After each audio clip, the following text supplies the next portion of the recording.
Olá, pessoas, tudo bem? Eu tô de volta! Tô de volta. Não, ainda não tem novidade do meu processo, é, a não ser que eu já atualizei, acabei de atualizar, né, no Facebook, mas não tem novidade ainda. Mas eu tô aqui pra falar sobre, né, como vocês viram no título do vídeo, outras coisas, né? Gente, eu tô lidando com visto K1 não faz muito tempo, e até mais o tempo faz, né? Porque eu já vi bastante coisa acontecer. Ah, Quero deixar claro que eu não sou advogada, tá? Não sei se é suficiente dizer isso todas as vezes, mas quanto mais acho que for dito, mais as pessoas vão entender que, né? Certas coisas eu não tenho como responder. Normalmente eu tô respondendo conforme a minha experiência, mas também eu conheço bastante gente, eu converso com as pessoas e aí eu também respondo conforme o que eu sei de outras pessoas, tá? Enfim, mas vamos lá para esse vídeo não ficar muito. Eu vou tentar fazer com que ele não fique muito longo.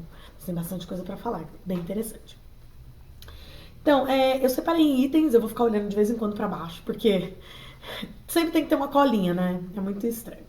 Mas enfim, o primeiro mito é sobre visto negado. Bastante gente fala, e aí eu vou destrinchar isso em dois pontos interessantes. O primeiro ponto é que muita gente fala que fica preocupado, né, do visto ser negado, do visto K1 ser negado. E aí eu quero dizer para vocês que acontece que o visto K1, ele é um visto que quase nunca é negado. Na verdade, assim, desde 2012 até agora, né? Estou gravando em 2016. Então, o que eu tenho visto até aqui é que, se eu for colocar numa porcentagem, por exemplo, eu acho que 98, 99% dos casos não é negado. Então, é uma notícia boa, a maioria dos casos não é negado. Tá, mas e esse 1%, Regina, faz como, né? Então, nesse 1%, eu acho que está inseridas pessoas que cometeram algum crime e não contaram, por exemplo, e vocês sabem, no momento que a gente entra com esse processo,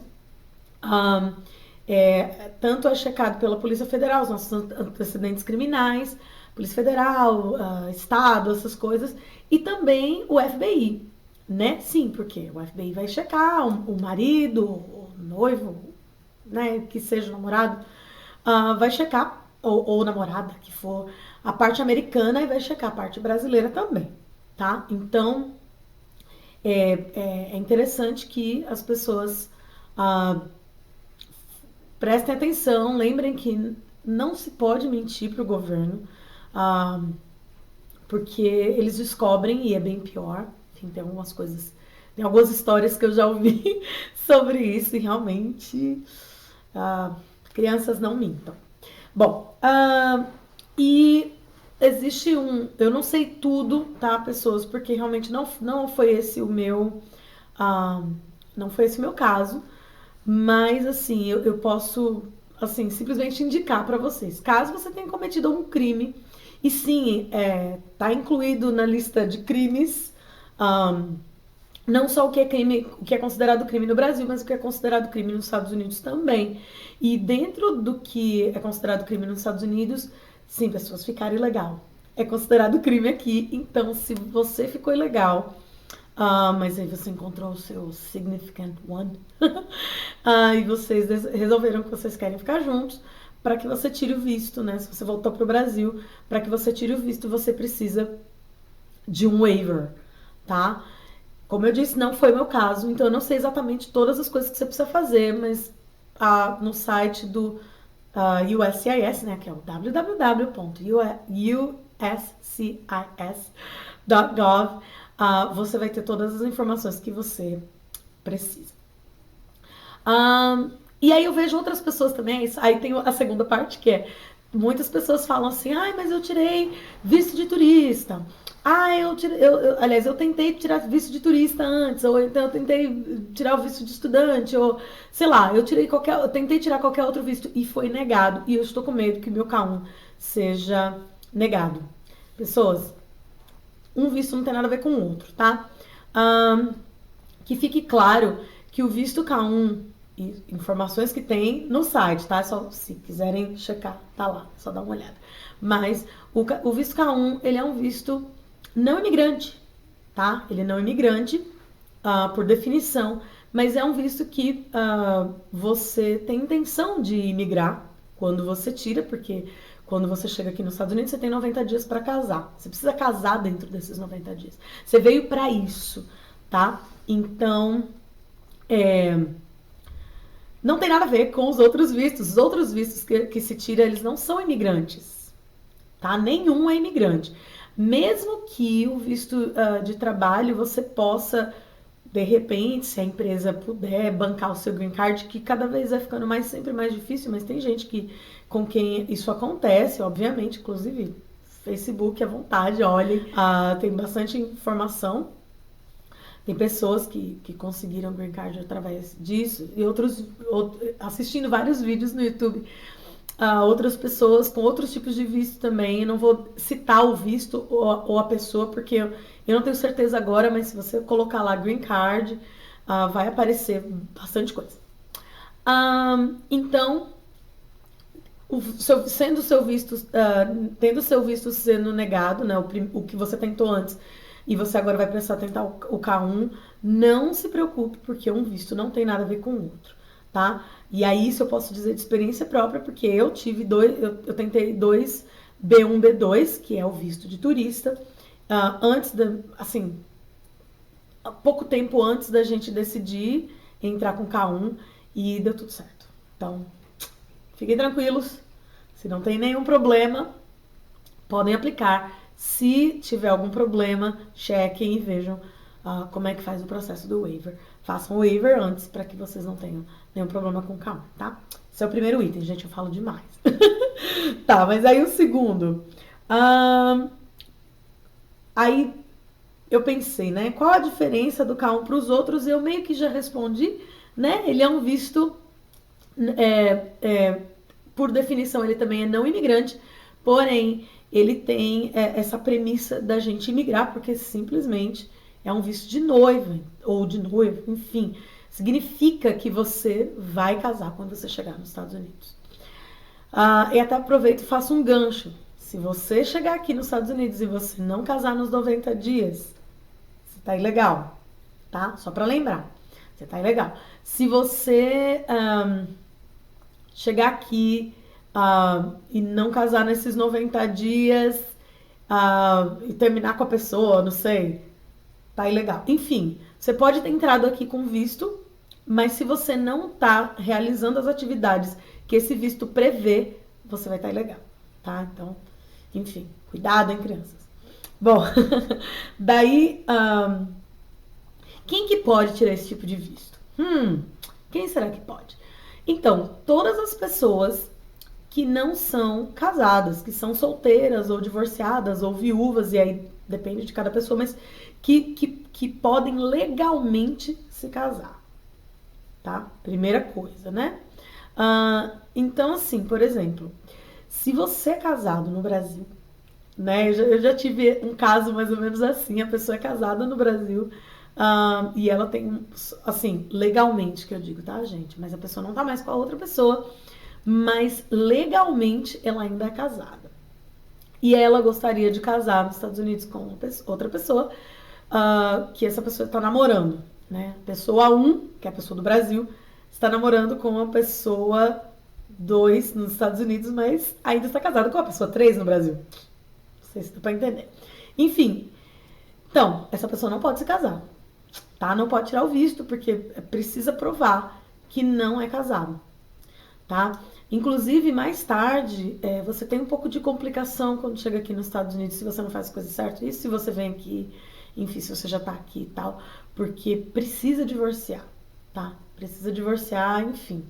Eu não vou entrar muito nesses detalhes, mas tem a ver com você registrar o seu casamento no consulado e, enfim, mudar os seus documentos, colocar o nome de casado. Isso é depois que você se casa, depois do K1, mas enfim. Reflete, o que eu quero dizer é isso, que reflete lá na frente, então é bom dar uma checada. Tá, vamos correr. Aí, número 4 é bem engraçado. Marido rico. Será que eu preciso ter um marido rico ou uma esposa rica também? Pode ser, né? Pra eu me casar, pra eu tirar o K1? Então, gente,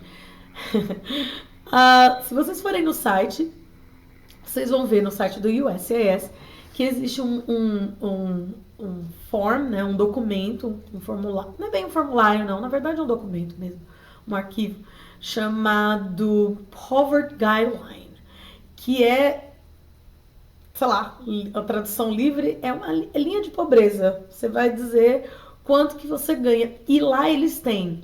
E aqui é contado por ano, né? Acho que vocês sabem. Se não sabem, aí fica, né, a informação. Aqui o valor que as pessoas contam é por ano. Quanto você faz por ano, tá? Todos os salários que você recebeu por ano. Então, esse é o seu, sei lá, a contagem do seu salário que entra em algum documento e tudo mais.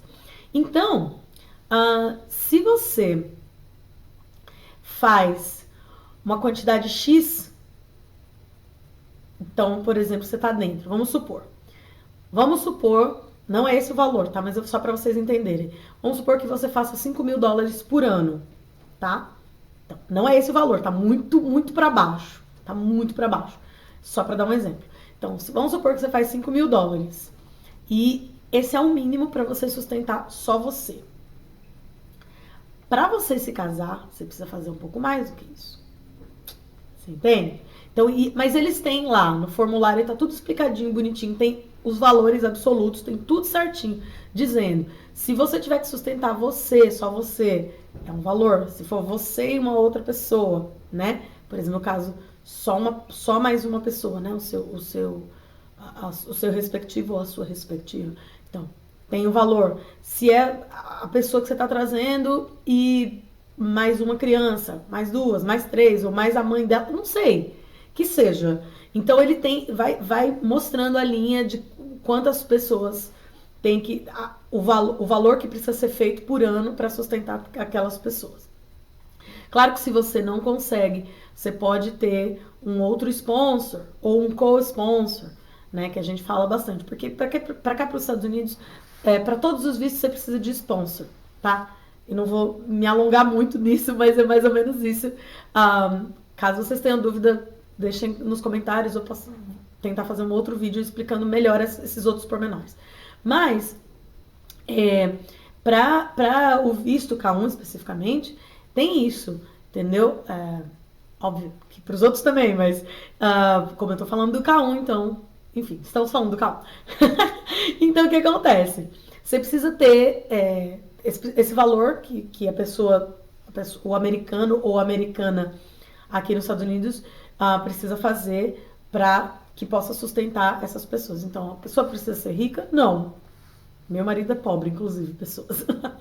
Mas, assim, pobre que eu digo, assim, né? Ele ganha que a gente consegue se virar e tal.